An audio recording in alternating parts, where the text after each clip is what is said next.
Welcome back to the MDDC Awards program. I'm Rebecca Snyder, Executive Director of the Maryland-Delaware DC Press Association. We are celebrating the award-winning journalism in the region for 2019. Our members entered their best work in the MDDC contest for 2019, and news professionals from the Iowa Press Association judged the work. We've highlighted the winners throughout the week. Contests and awards are a great way to remind us about all the important work our members are doing every day in their community. The Press Association is working on behalf of our members.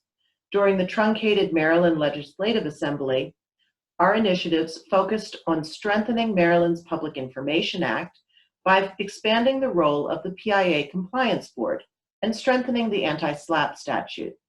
Unfortunately, due to the abrupt end of the Maryland session, we were unable to pass those bills, but we look forward to the 2021 session where we'll start again. We also fought against attacks on digital advertising and educated lawmakers on the public's right to know through public notice. We continuously monitor legislation in Maryland, Delaware, and DC. There's more work to be done to safeguard news media and protect and expand the public's right to know. Your Press Association is right here with you, every step of the way. Please always reach out with a question or if there's something that I can help you with. If you've missed our earlier broadcasts, they're on our YouTube channel at MDDC Press, and links are going out in our daily awards emails. The Friday Planner will feature a recap of the awards along with a full listing of winners and a press release for your use. Let's see who our winners are today. Hello and welcome to the MDDC Awards program. Today we'll spotlight the winners in our features and sports categories, as well as award the James S. Keat FOIA Award. But first, thank you to our sponsors, Ask CRM, Stevenson Online, and Friends to Follow. Let's hear now from our sponsor, Stevenson Online. Earning your degree doesn't mean putting your life on hold. Stevenson University Online offers master's, bachelor's, and certificate programs that fit with your busy lifestyle. Flexible, convenient, and career-focused. Customizable to your goals and taught by experienced and engaging faculty. And though you're online, you are not alone. Our student success coaches will help you balance the challenges of work and life with meeting your educational goals. Stevenson University Online. Visit us today at stevenson.edu/online. Stevenson University Online is proud to announce their new partnership with MDDC Press Association.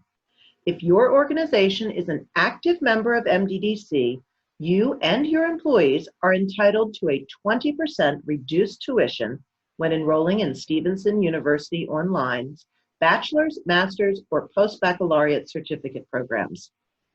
Stevenson is committed to your professional success by offering flexible, fully online courses and personalized support from application to graduation. Begin your application by visiting www.stevenson.edu/online and take advantage of the MDDC Press Association's partnership tuition rate today. That sounds like a great deal. So thank you, Stevenson, for partnering with us. And now let's get to our awards. Our first section are features categories. And our first category within that segment is feature story profile. In Division A, the winners are Jeff Barker of the Baltimore Sun and Tim Prudente, his colleague from the Baltimore Sun. In Division B, the winners are Katrina Pereira of the Frederick News Post in second place and Crystal Shelley, writing for the Frederick News Post, in first place. In Division C, the winners are Louis Krause of the Daily Record in second place and William Hoff of the Star Democrat takes first. In Division D, the winners are second place goes to David Anderson of the Aegis, and Paul McMullen of the Catholic Review wins first. In Division E, Michael Neibauer of the Washington Business Journal places second, and Chris Flood of the Cape Gazette wins first prize. In Division F, the winners are Morgan Eichenser of the Baltimore Business Journal placing second, and Justin Fitzgerald of the Montgomery County Sentinel in first place. In Division O, the winners are Karen Nitkin of the Baltimore Fishbowl in second place, and Len Lazarick of the Maryland Reporter in first. And our first Best of Show of the day for Feature Story Profile goes to Tim Prudente of the Baltimore Sun for The Peanut King. After 37 years in prison, a giant of Baltimore's drug trade returns to face his city's ruins. Congratulations, Tim. Our next category is non-profile features. In Division A, the winners are Brittany Horn of the News Journal in second place, and Luke Broadwater of the Baltimore Sun in first. In Division B, Celine Sanfelice of the Capitol places second, and Heather Mongilio and Jeremy Arias of the Frederick News Post place first. In Division C, Connie Connolly of the Star Democrat wins second prize, and Mary Grace Keller of the Carroll County Times wins first. In Division D, Katie V. Jones of the Laurel Leader wins first prize. In Division E, Michael Reed of the Calvert Recorder in second place, and Sarah Gilgore of the Washington Business Journal in first place. In Division F, Leanne Schenk of the Kent County News snags second prize, and Suzanne Pollock of the Montgomery County Sentinel wins first prize.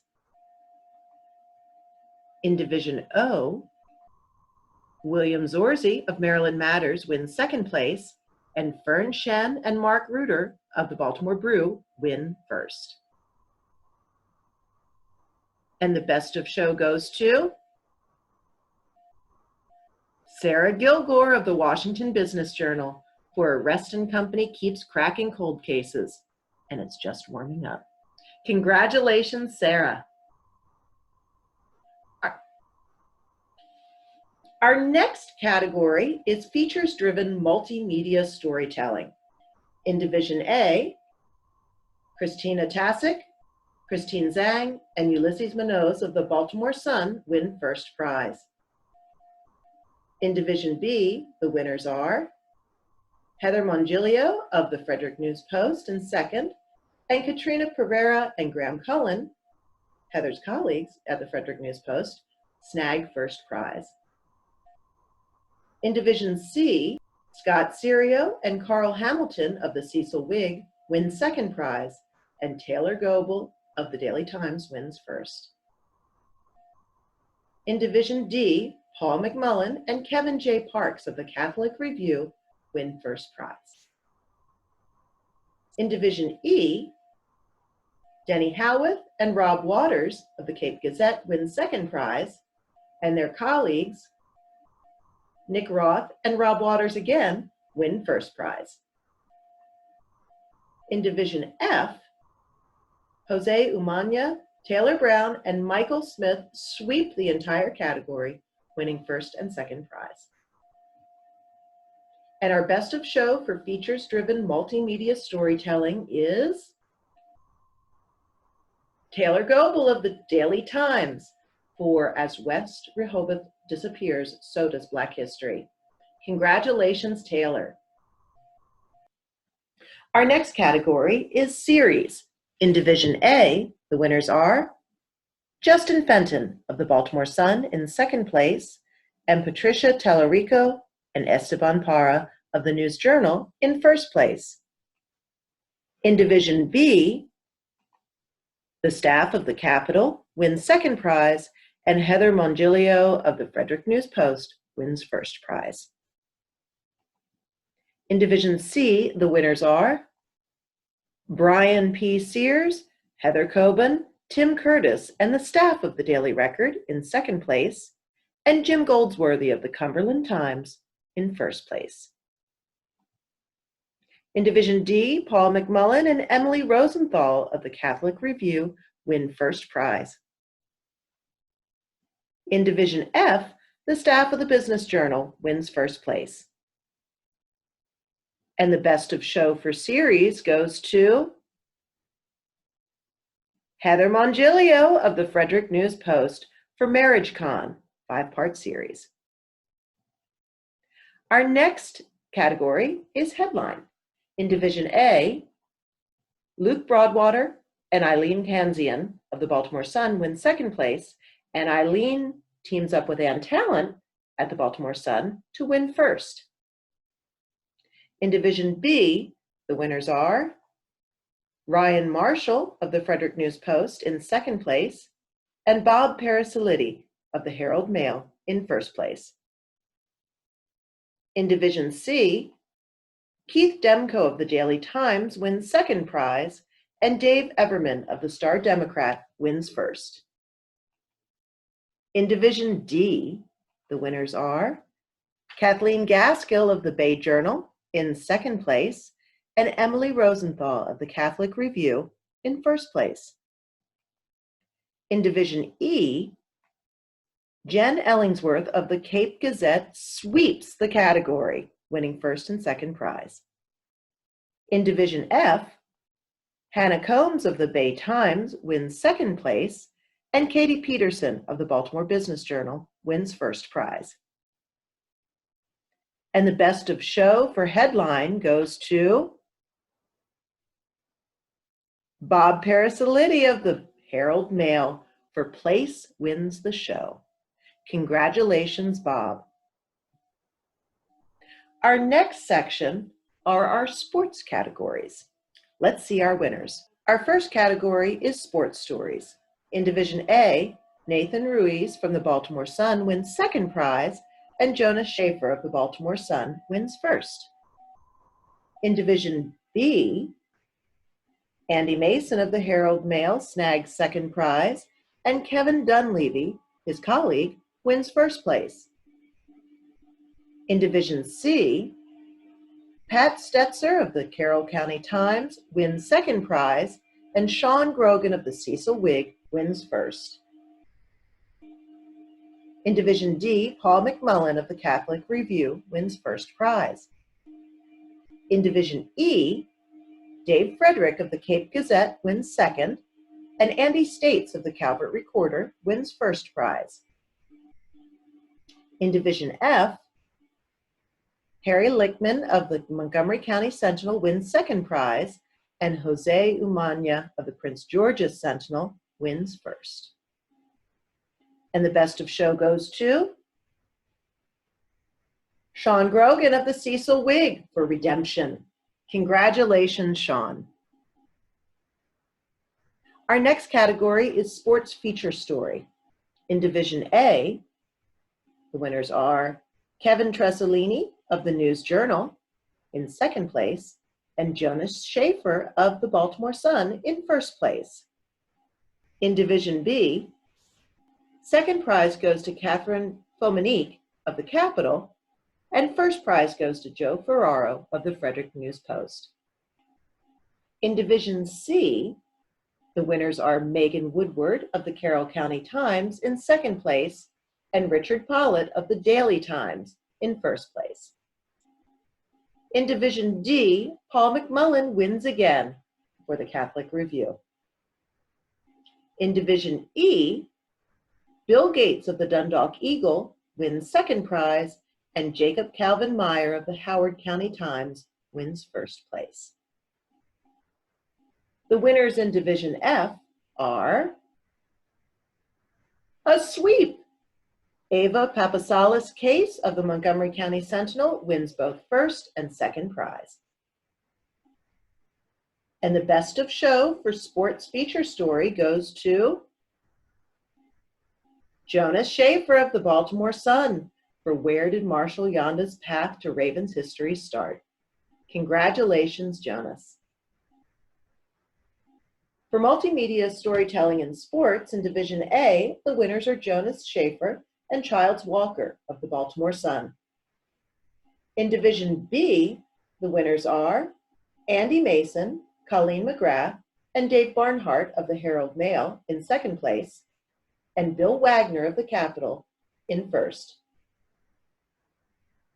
Our winners in Division C are Megan Woodward and Jeff Bill of the Carroll County Times in second, and Kelly Powers of the Daily Times in first place. In Division F, our winners are Jose Umania, Michael Smith, and Taylor Brown sweep the category, winning both second and first prizes. Congratulations. And the best of show for multimedia storytelling in sports goes to Kelly Powers of the Daily Times with How Wicomico's Field 7.5 project impacts families affected by disabilities. Congratulations, Kelly. Our next category is Sports Column, Division A. The winners are Peter Schmuck of the Baltimore Sun in second place, and his colleague Mike Preston wins first. In Division B, the winners are Dan Newland of the Frederick News Post in second, and Bob Parasiliti of the Herald Mail in first. In Division C, Mike Matthews of the Cumberland Times wins second prize, and Andy Walter of the Delaware State News wins first. In Division E, the winners are Andy States of the Maryland Independent winning second prize, and Jamie Drake of the Enterprise winning first. In Division F, Daniel Kuchin Jr. sweeps the category, winning both first and second prizes. And the best of show goes to Jamie Drake of the Enterprise for Outdoors. Esther is one lucky kid. Congratulations, Jamie. This brings us to the James S. Keat FOIA Award. This award is a prestigious honor noting the MDDC organization that made the greatest effort in 2019 to gain access to public records, pursue open meetings, or address other FOI issues. This award goes to the heart of who Jim was, and even to the heart of our society. Jim Keat was a longtime member of the board of directors of MDDC and an editor and reporter at the Baltimore Sun. He was instrumental in the passage of the Maryland Public Information Act, and his influence is felt even today. This award was judged by members of the MDDC Press Foundation board. We received 3 nominations this year, showcasing the hard work of this region's journalists to bring stories to light using public information. Our nominees are the Baltimore Business Journal, the Baltimore Sun, and the Capitol Gazette. You can learn more about the reporting and journalists that were nominated for this award on our podcast, 5 Doves. Now, here's what our judges said. All of the nominees could be used as examples of best practices. The impact of the stories uncovered and the degree of pushback they got while pursuing those stories was intense.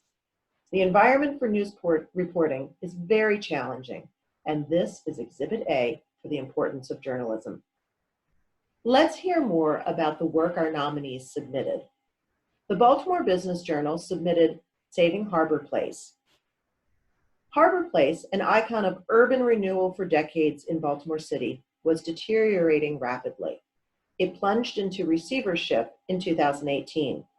The city's notoriously secretive Baltimore Development Corporation refused to talk to reporter Melody Simmons about what happened with Ashkenazi, who was the owner of Harbor Place. And Ashkenazi would only answer a few questions about the shopping center's downfall.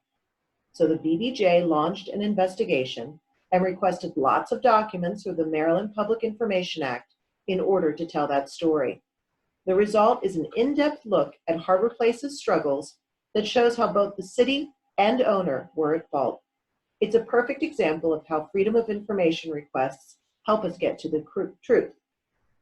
The judges thought that this was a great example of enterprise investigative reporting in general, and specifically using PIA records to fill in the gaps for the information you can't get in the interviews.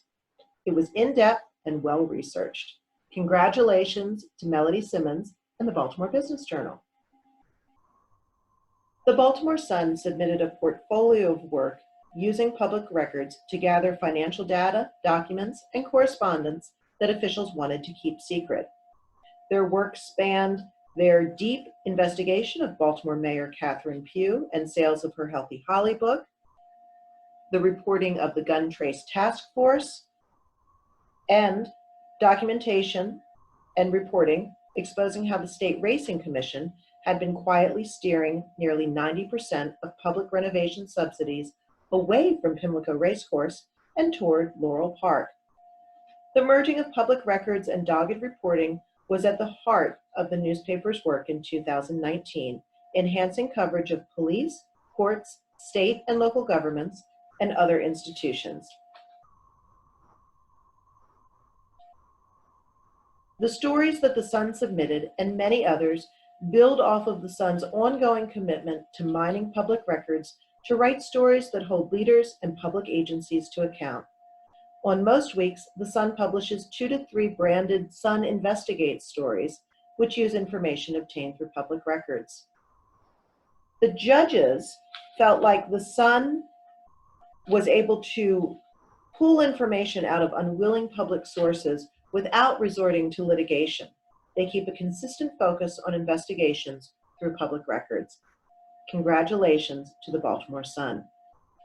Our final nominee is the Capital Gazette. In his nomination letter, editor Rick Hutzel notes that our newsroom is a small one, and usually the resources we have to get information from reluctant government agencies are sources and interviews.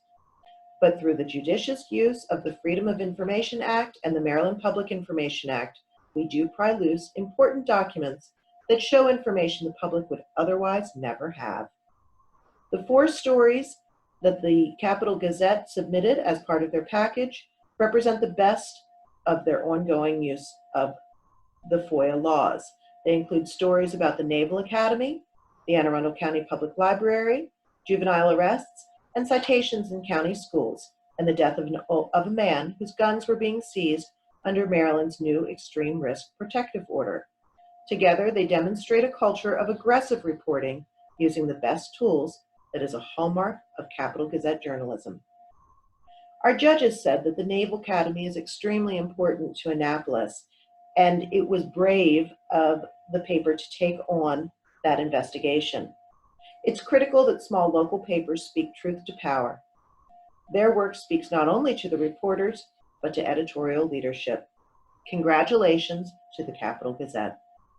And now, let's find out who our winner is. This year's Freedom of Information Act Award winner is the Baltimore Sun. In making their decision, the judges were impressed by the Sun's continued efforts to hold public officials accountable, expose corrupt or conflicted actions, and to shine light on important issues throughout the city. The Baltimore Sun joins previous FOIA Award winners, the Baltimore Brew and the Daily Times, the Carroll County Times, the Maryland Independent, the Montgomery County Sentinel, and the Frederick News Post, among others. Again, on our podcast, you can hear from some of the reporters whose work was nominated for the FOIA Award. Congratulations to all of our winners today in the features and sports categories, and to our James S. Keat FOIA Award winner, the Baltimore Sun. Again, thank you to our sponsors, Ask CRM, Stevenson University Online, and Friends to Follow. We'll see you tomorrow when we finish up our awards program with our news and beat reporting categories, our Courage in Journalism Award, and our announcement of the top news organizations of the year. Congratulations to all of our winners and nominees. Even though the COVID-19 pandemic has put additional pressures on our industry, it is clear that our members are rising to meet the needs of their communities. If you missed earlier broadcasts, They are on our YouTube channel, MDDC Press. Stay connected with us and follow us on Twitter, Facebook, and Instagram, or through our weekly e-newsletter, Friday Planner. You can also learn more about the who, what, when, where, and why of local journalism at our new podcast, 5 Dubs. Now, tomorrow, grab a glass of champagne and join me at 11:30 for the grand finale of the awards program. We will celebrate the winners in the news and beat reporting categories and our Courage in Journalism Award. We'll cap the day with an announcement of the News Organization of the Year. Don't miss it.